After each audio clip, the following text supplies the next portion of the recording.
welcome back to माय YouTube channel बड'सा production नै आरो मोनसेखौनो लाना फैलायबाय आं दा दङ बड'लेण्ड फोथाराव रौतानि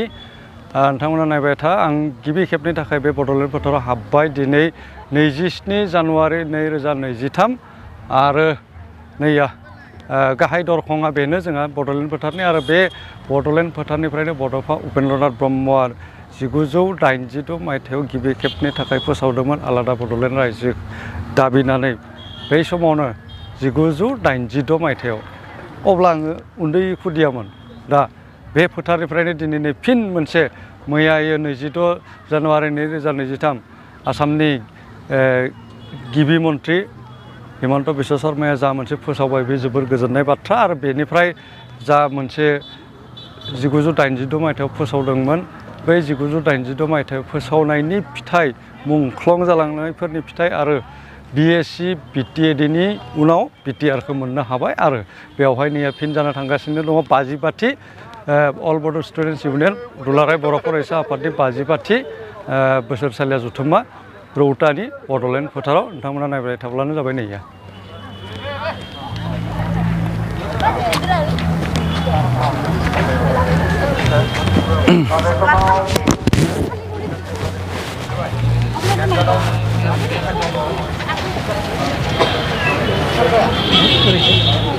फै फैबाय था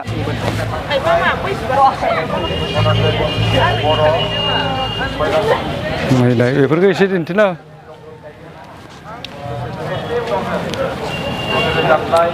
हाबजागोन दा ठीक আছে नै गाहाय दरखंखौ बारबाय जोङो बेनिफ्राय हाबलांनोसै एसे नायबाय थादो फारि फारि दिन्थिलां बेफोरखौ दिन्थिलांथावबा फैबाय था नै बेवहाय लासै लासै फाय जांख्रिथायाव इमोसन आरो सेन्टिमेन्टआ माब्लाबाबो देरसिन जानो हाया बेनिफ्राय आरो बिथिं नायनै बेखौ दिन्थिनांगौबा दा history of our past is our history let the ray of light माने बेबायदि आरो माने गोबां बेवहाय लिरनाय दङ रुपनाथ ब्रह्म सारा मा लिरनाय बिथिंनिफ्राय दिन्थिगोन आं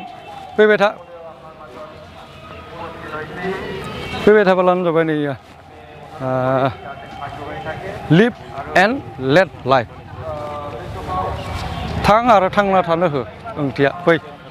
बड'फानि मोन्थोर बेफोरो बिनेश्वर बसुमतारी फाउन्डार प्रेसिडेन्ट आबसुनि बिनेश्वर बसुमतारीया फैबाय था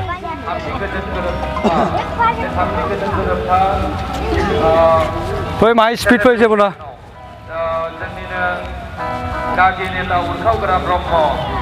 cabinet minister of Assam Rongora Narzary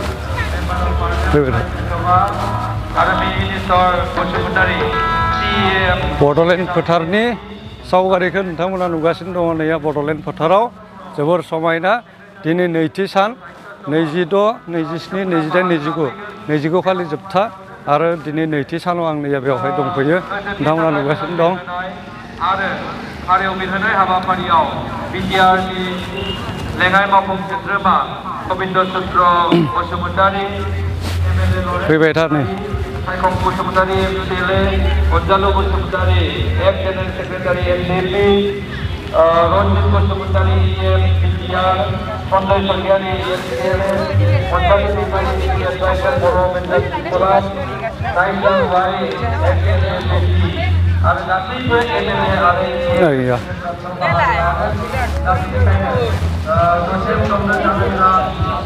थां आरो थांनानै थानो हो दाखालिसो जोंनियाव जानायाव आं भिडिअफोरखौ नोंथांमोननो आपल'ड होखाबाय आरो बेवहायबो नै बड'लेण्ड फोथाराव रौतानि एसे बिथिं फैदो वा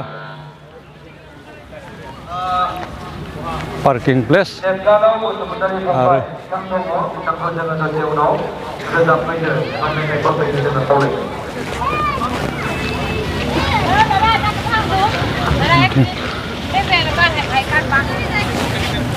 बेखौ बर' रावा थांना थानांगौब्ला बर' बिजोंनि सायाव फोथायनाय लाखिनांगोन बर' बिजोंजों गुन गोनां सोलोंथाइ लाबोनांगौब्ला बयबो गोसो होना फरायनांगोन फोरोंनांगोन आरो जोथोन लानांगोन दिपेन बर' आफादगिरि दा जोंनि बर्तमान सोलिबाय थानाय आफादगिरि दिपेन बर'नि नैया नोंथांमोना नुखाबायनो बाय बेफोरो नैया गोजाननिफ्राय दिन्थिना मट' इउनिटि सार्भाइभेल एन्ड प्रसपेरिटि मासरेलि बाय नैया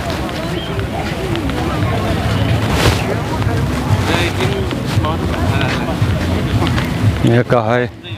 सायनासालि बै मुंफोरा फैजोबाखैनो सोरनि मुङाव गाहाय सायनासालिया नैया बेथिं सोनाबहा साहा सानजाहा एसे खोमसिब्ला नुथायखौ मोजां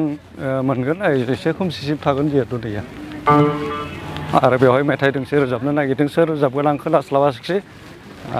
दिन्थिगोन आं नोंथांमोननो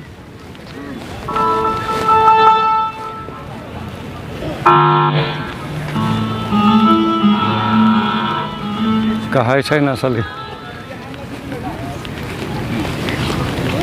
नै दासो खामानि सोलिदों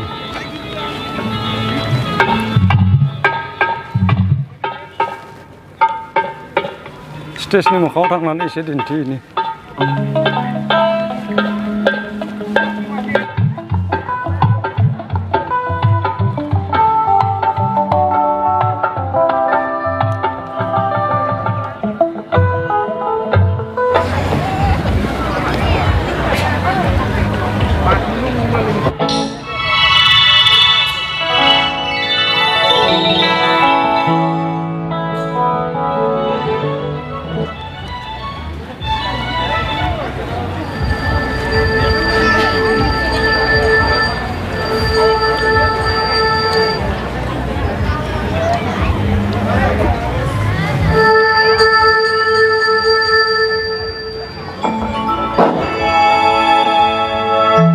बे समाव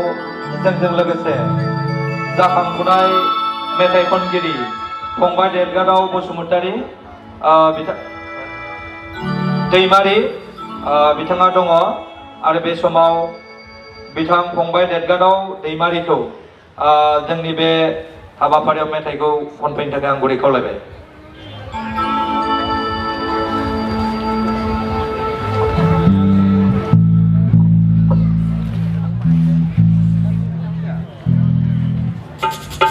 आरो आंनि बे खोन्दोखौ बेवहायनो दोनथ'नो सानबाय आरो गोलावद्राय बांसिन जायोब्ला नोंथांमोना नायनो एसे उसुबिदा मोनगोन मिजिंथियो नोंथांमोना आंनि आरो फैगौ खोन्दोफोरखौबो नायबाय थागोन 55थि बोसोरसालिया जथुम्मा